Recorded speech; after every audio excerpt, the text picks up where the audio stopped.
Bill's plans, blah, blah, blah, for Metro North. I don't know if you know about the East Side Access Project in the Grand Central. That's going to bring Long Island Railroad and the East River to the Grand Central. He was on the committee, and his group of engineers asked the MTA and Metro North of Long Island that the only way we could really build this access was to demolish Grand Central Terminal. Oh my God. Needless to say, he has been transferred, okay, and is now counting time the curvature of track up in North White Plains. I don't know. Well, just so maybe perhaps you can discount those two votes against landmark. It doesn't It doesn't matter. It was a positive vote for the landmark board. That's what triggers the vote to come to the council and be considered.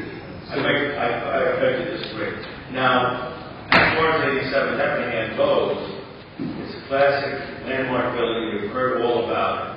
All right, it's the last building of its type left in Yonkers.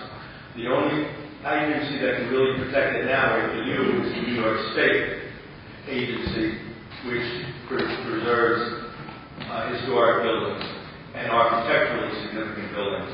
They can act on 87 Nepperhan Avenue because it's publicly owned, even if the city wants to interfere. If it's privately owned, like 2030 South Broadway, who've been cited, which have been cited by the council, there's other buildings in the area. We've got these, so we don't need 87 Nepperhan Avenue. So, 87 Nepperhan Avenue, we lost the library so that a contracting company could get extra money for demolition. You want us to lose 87 Nepperhan Avenue and betray the city of Yonkers like the council did in 82, 83 when we lost the library. Don't betray your constituents for a multi-billion-dollar corporation. This building is worthwhile saving. Please.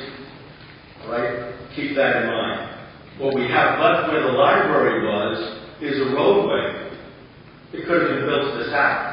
What we're going to have where 87 Nepperhan is, with all the classical features, blah, blah, blah, built by World War I veterans, that's where I'm wearing my cap. All right? We're going to have a parking garage.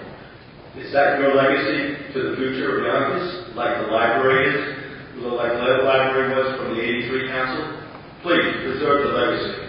You've got more loyalty to your constituents than to a billion-dollar corporation. Thank you. Thank you. Good. Thank you, I'm Lord Fitzgerald, Southwest Yonkers and St. Brian Local Park Residents Association.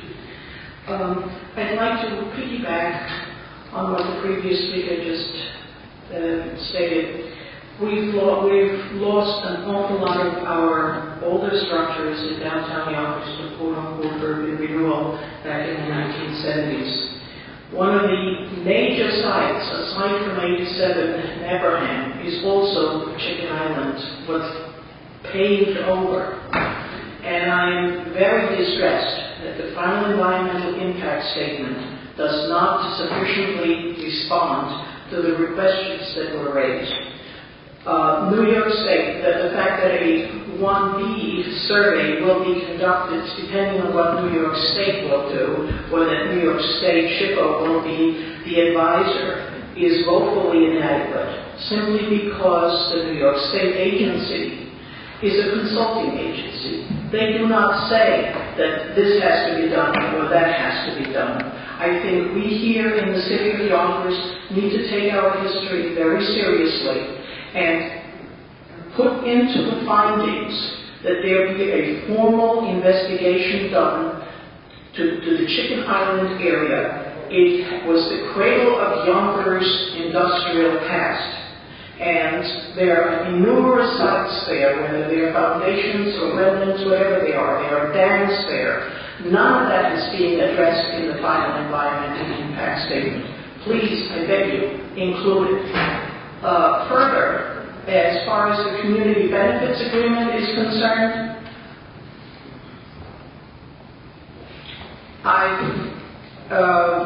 am the caucus chair for the environment, and there are major issues. We've given our fact sheet to the developer. They're refusing to negotiate an agreement. They feel they do not have the responsibility. They have also further stated, it's my understanding, that they will take their direction from the council. If Richfield is any indication, there was no community benefits agreement from Richfield. Even if you would put into your findings that certain issues, environmental issues, need to be addressed, whether it's the number of trees or the setbacks, the green spaces, etc. If that is not in writing, very specifically done, so that there is an agreement that holds the developer airtight responsible for what we need and what the council has laid out. It's not happening. Who's checking on Ridge Hill? All of a sudden this is happening, that's happening.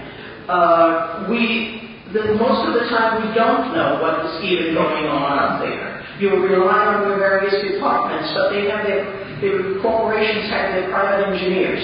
So unless it is in writing, and I implore you, please direct the developer to enter into a community benefits agreement, not just for the environment, but for housing, for jobs, for all the other various issues that the city, that the community deserves, especially the west side of Yonkers. I've been representing Southwest Yonkers, the Logo Park area, pretty much for the last 25 years. And I am very disturbed as to the direction we are taking. We're going to get the brunt of the traffic just like Yonkers Avenue is going to get the brunt of the traffic and Warburton Avenue is going to get the brunt of the traffic. There have to be airtight commitments that the city council can review and monitor so that the developers are doing what is right for the city and not just willy-nilly sell off the next lot like they did in Ridge Hill. Suddenly there's somebody else there, that doesn't have the responsibility. Thank you very much. I know you'll do the right thing. Thank you. Thank you. Okay, now Councilwoman Sullivan. I have one thing. Okay, so we have Devin and we have Rick for. My name is Deborah Cohen. I'm an attorney here representing Martin Goldman, who is the owner of the property. That's you 3 minutes. The New York 3 minutes. The owner.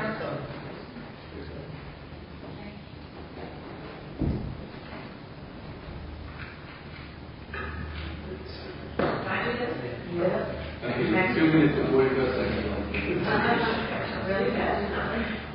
The owner of the property at Palisades and Maine, and we're presently CH Martin Star operates.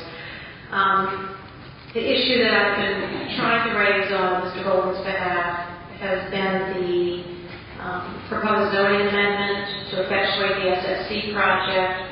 Our goal or intent is not to try to block SSC from ultimately obtaining zoning that will allow it to move forward with its development proposals, but rather to ask the council to step back and take a look at the big picture.